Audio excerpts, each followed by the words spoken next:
l'allaitement et les cerveaux.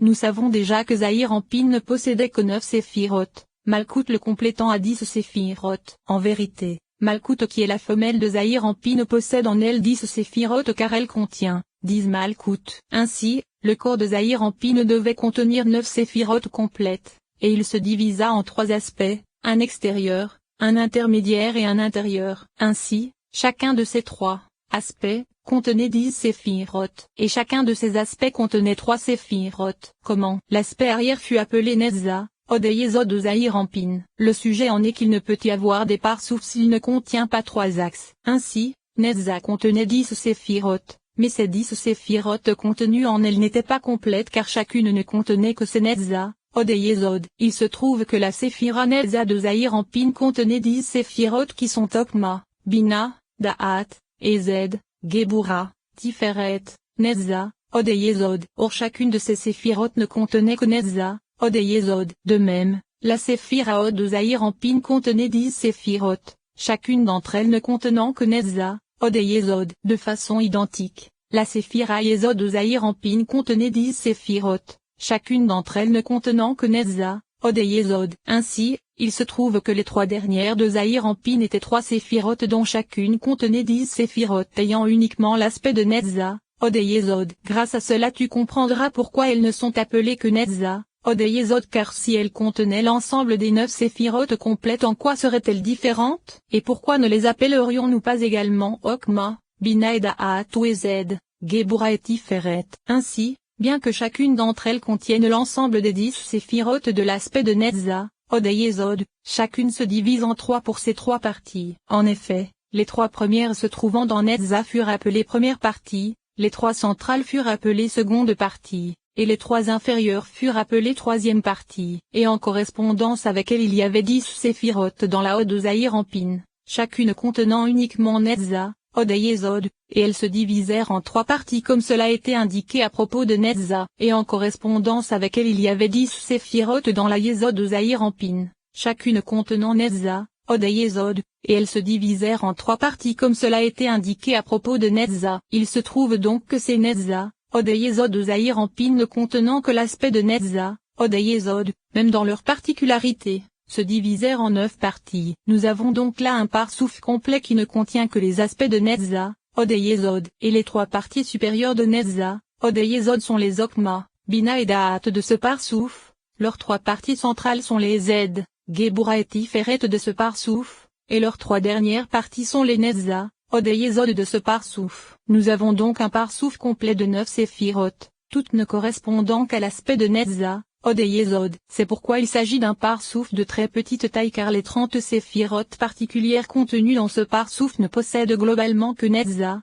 Od et Yesod, or il s'agit d'un tiers de taille. Nous allons maintenant revenir sur 3 détails de ce parsouf. En effet, les Z, Gebura et Tiferet se trouvant en lui sont appelés Netza, Od et Yesod, les 3 centrales sont Ezed, Gebura et Tiferet, et les 3 premières parties sont appelées cerveaux de ce parsouf. Le sujet en est que le Nefesh de Zahir Anpin est contenu dans ce parsouf qui est appelé Netza, Od et Yesod mais également parsouf arrière. Ce Nefesh est donc nécessairement divisé en 3 aspects qui sont le Nefesh, le Ruach et la Neshama, le tout ne formant que l'aspect du Nefesh. Le Nefesh se trouvant dans le Nefesh se situe donc à l'intérieur des Netza, Od et Yesod de ce parsouf, alors que le Ruach de ce Nefesh se trouve dans les Zed, Gebura et Tiferet de ce parsouf, et la Neshama de ce Nefesh dans les 3 premières de ce parsouf. Il se trouve que lorsque les Netza, Od et Yesod de ce parsouf apparut aussi nécessairement avec elle le Nefesh se trouvant dans le Nefesh car il est impossible qu'il existe sans lui. Lorsqu'apparurent Ezed, Gebura et Tiferet, le Ruach du Nefesh pénétra alors en lui. Et lorsqu'apparurent les Okma, Bina et Da'at de ce parsouf, alors les cerveaux intérieurs pénétrèrent en lui, à l'intérieur des Okma, Bina et Da'at qui sont la Neshama du Nefesh. Elles apparurent revêtues des Netza, Od et Yesod du parsouf de Bina dont l'ensemble ne correspondait qu'au parsouf arrière de Bina par le secret de ces Netza, Od et Yesod uniquement, comme cela vient d'être indiqué à propos de Zahir Anpin. Cependant, les Netza, Od et Yesod se trouvant dans le parsouf des Netza, Od et Yesod de l'arrière de Bina étaient aussi grandes que la totalité du parsouf arrière des Netza, Od et Yesod de Zahir Anpin. Comprends bien cela car tout le parsouf arrière de Bina qui correspond à ces Netza, Od-Yesod devint une seule image pour Zahir-Anpin. Son tiers inférieur correspondant à Senetza, Od-Yesod et le Tzadi de Tselem, et il pénétra et se revêtit de la totalité de la taille du parsouf arrière de Zahir-Anpin, c'est-à-dire des Netza, Od-Yesod se trouvant en lui, et les Z, Gebura et Tiferet du parsouf arrière de Bina devinrent l'environnante du Lamed de Tselem, alors que Okma, Bina et Da'at devinrent l'environnante supérieure du même de Tselem. Ainsi, tu connais déjà le sujet des cerveaux de la grossesse, et ils correspondent à ce que nous venons d'expliquer. Tu sais également que partout où il est question des cerveaux, le principe de ces cerveaux c'est l'aspect de la Neshama intérieure se trouvant à l'intérieur des trois premières. Cependant, les trois premières sont appelées cerveaux car lorsque les trois premières du corps furent réparées, il fallut alors nécessairement qu'apparût également avec elles la partie de la Neshama appelée cerveau se trouvant à l'intérieur des trois premières, et elle se revêtit du vêtement des Netza, Od-Yesod de Bina. Or ces vêtements se revêtaient des trois premières de ce parsouf. En vérité, la moitié inférieure de la Tiferet du parsouf des Netza, Od-Yesod de Bina appelé arrière devint l'aspect de Keter pour le parsouf des Netza, Od-Yesod de Zahir-Anpin appelé arrière de Zahir-Anpin. Nous allons maintenant expliquer le sujet de l'allaitement de Zahir-Anpin, car après sa naissance apparut un autre parsouf plus intérieur et plus élevé que le premier. En effet, il contenait les trois séphiroth et Z, Gebura et Tiferet de Zahir-Anpin, chacune d'entre elles possédant 10 séphiroth, et chacune de ces dernières contenant 6 extrémités complètes et pas plus, c'est-à-dire 30 séphiroth dont chacune contenait 6 extrémités uniquement. Et ceci devint un parsouf complet comme cela a été détaillé à propos des Netza, Od-Yesod de Zahir-Anpin. En effet, les trois premières de Z contenaient chacune 6 extrémités uniquement, et ceci fut désigné comme la partie supérieure de Z. Les trois centrales se trouvant en elles formaient la seconde partie, et les trois inférieures se trouvant en elles formaient la partie inférieure de Z. De la même façon, la Séphira Gebura possédait trois parties, tout comme la Séphira Tiferet, et ceci devint un parsouf complet de Zahir-Anpin avec 3 axes et 9 séphiroth, car les trois premières de Z, Gebura et Tiferet étaient les Okma, Bina et Da'at de ce parsouf, les trois centrales étaient les Z, Gebura et Tiferet de ce parsouf, et les trois inférieures étaient les Netza, Od-Yesod de ce parsouf appelé parsouf intermédiaire de Z, Gebura et Tiferet. Le sujet en est que ce fut comme dans le cas du premier parsouf arrière appelé parsouf de Netza, Od-Yesod bien qu'il contienne 10 séphiroth. Le sens en est que puisque la totalité des 30 séphiroth particulières de ce parsouf ne contenait que l'aspect de Netza, Od-Yesod, la totalité du parsouf fut appelée parsouf de Netza, Od-Yesod. En vérité, les 30 séphiroth particulières du parsouf intermédiaire contenaient chacune les 6 extrémités. Ainsi ce parsouf intermédiaire possédait quelque chose de plus puisque toutes ces particularités contenaient également Z, Gebura et Tiferet, ce qui n'était pas le cas du parsouf arrière. C'est pour cette raison que ce parsouf fut appelé parsouf de Z, Gebura et Tiferet. Mais il existe un autre sens à cela, car il est certain que ce parsouf était 2 fois plus grand que le premier parsouf puisque toutes les séphiroth particulières du premier parsouf ne contenaient qu'au Netza, Od-Yesod alors que les séphiroth particulières de ce parsouf intermédiaire contenaient Netza, Od-Yesod ainsi que Z, Gebura et Tiferet. Il était donc 2 fois plus grand. Ainsi, puisqu'il apparut à partir des 3 séphiroth et Z, Gebura et Tiferet de Zahir-Anpin, chacune contenant les 6 extrémités, il était plus éminent que le premier parsouf qui ne contenait que les aspects des Netza, Od-Yesod de Zahir-Anpin. C'est la raison pour laquelle ce second parsouf pénétra et se revêtit du premier parsouf. Et alors le premier parsouf fut appelé parsouf arrière car le second parsouf était plus intérieur que lui et fut appelé parsouf intermédiaire comme cela sera expliqué avec l'aide de Dieu. Il se trouve que la taille de la totalité du premier parsouf avec sa Keter qui était apparue à partir de la Tiferet des Netza, Od-Yesod de Bina comme cela a été indiqué, commença à revêtir ce parsouf intermédiaire de la moitié inférieure de sa Tiferet vers le bas puisque sa taille était le double de la sienne. Il se trouve que ce qui fut revêtu allait de la moitié de sa Tiferet vers le bas, alors que ce qui était exposé allait de la moitié de sa Tiferet vers le haut. C'est pourquoi il fut appelé parsouf de Z,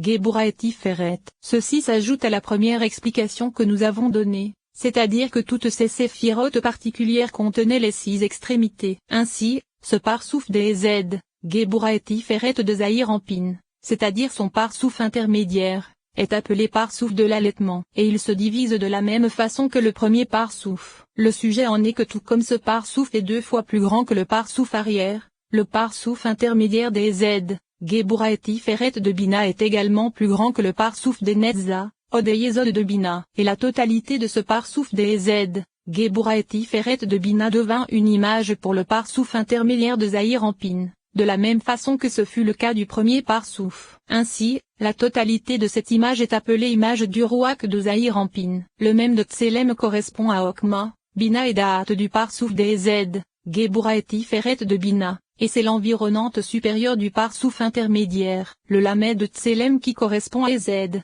Gebura et Tiferet de Bina est la seconde environnante du Parsouf intermédiaire de Zahir Anpin, est la moitié inférieure du Parsouf des Ezed, Gebura et Tiferet de Bina devint la Keter de ce Parsouf intermédiaire de Zahir Anpin, et le Tzadi de Tselem qui correspond au Netza, Od et Yesod du Parsouf des Ezed. Gebura et Tiferet de Bina devint les cerveaux intérieurs du Parsouf intermédiaire de Zahir Anpin. Tout ceci définit le Rouak de Zahir Anpin qui se divisa également en trois parties qui sont le Nefesh, le Rouak et la Neshama, le Toun correspondant à l'aspect du Rouak. Et lorsque les trois dernières de ce Parsouf intermédiaire furent réparées, il reçut alors le Nefesh du Rouak qui se revêtit de toutes les parties du Nefesh qui se trouvaient dans le premier Parsouf intermédiaire. Lorsque les trois centrales de ce Parsouf intermédiaire furent réparées, le Rouak du Rouak pénétra alors dans les Zed, Gebura et Tiferet de ce Parsouf intermédiaire. Et lorsque les trois premières furent réparées, ce fut alors la Neshama du Rouak appelée cerveau qui pénétra et se revêtit des Netza, Od et Yesod du Parsouf des Zed, Gebura et Tiferet d'Ima comme cela a été indiqué. Et ces Netza, Od et Yesod se revêtirent des trois premières du Parsouf intermédiaire. Toutes les parties du Rouak furent alors achevées. Quatrième enseignement, extériorité et intériorité de tous les mondes. Ensuite, apparut un troisième Parsouf à partir des Okma, Bina et Da'at de Zahir Anpin de la façon que nous avons décrite, avec toutes ses parties. Il fut appelé Parsouf intérieur et se revêtit du Parsouf intermédiaire, dans les Zed, Gebura et Tiferet de Zahir Anpin. Ainsi, Zahir Anpin fut alors achevé dans toutes ses parties qui étaient trois corps contenus les uns à l'intérieur des autres. Le premier était appelé Parsouf arrière mais également Netza, Od et Yesod car toutes ces séphirotes particulières ne contenaient que Netza, Od et Yesod, et c'est pour cette raison que ce Parsouf avait la taille d'un tiers de la hauteur de Zahir Anpin. Le second Parsouf était appelé Ezed, Gebura et Tiferet ainsi que Parsouf intermédiaire car toutes ces séphirotes particulières contenaient Ezed, Gebura, Tiferet, Netza, Od et Yesod, et il avait une taille d'un tiers de la hauteur de Zahir Anpin en plus de celle du premier Parsouf. Et le troisième Parsouf était appelé Parsouf intérieur ou Okma, Bina et Da'at car toutes ces séphirotes particulières contenaient Okma, Bina, Da'at, Ezed, Gebura, Tiferet, Netza, Od et Yesod. C'est pour cette raison qu'il avait une taille supérieure d'un tiers. Les trois constituaient donc trois vêtements, et c'est l'ensemble des trois qui fut appelé corps complet vis-à-vis de Zahir Anpin, chacun étant plus grand que son voisin mais constituant ensemble un seul Parsouf dans lequel se trouvait le Nefesh, le Rouak et la Neshama. Maintenant, de façon générale, tout le Parsouf arrière est appelé grossesse de Netza, Od et Yesod, alors que tout le Parsouf intermédiaire est appelé Parsouf intermédiaire de Ezed, Gebura et Tiferet de l'allaitement, et tout le Parsouf intérieur est appelé Parsouf des cerveaux. Lorsque tout ceci fut achevé, il fut alors apte à s'accoupler car dans chacune des séphirotes particulières on ne trouvait pas contenu l'aspect de Okma, Bina et Da'at comme cela a été indiqué, mais uniquement ce troisième Parsouf qui apparut à partir des Okma, Bina et Da'at de Zahir Anpin. En effet, chacune des 30 séphirotes particulières se trouvant dans les trois contenait Okma, Bina,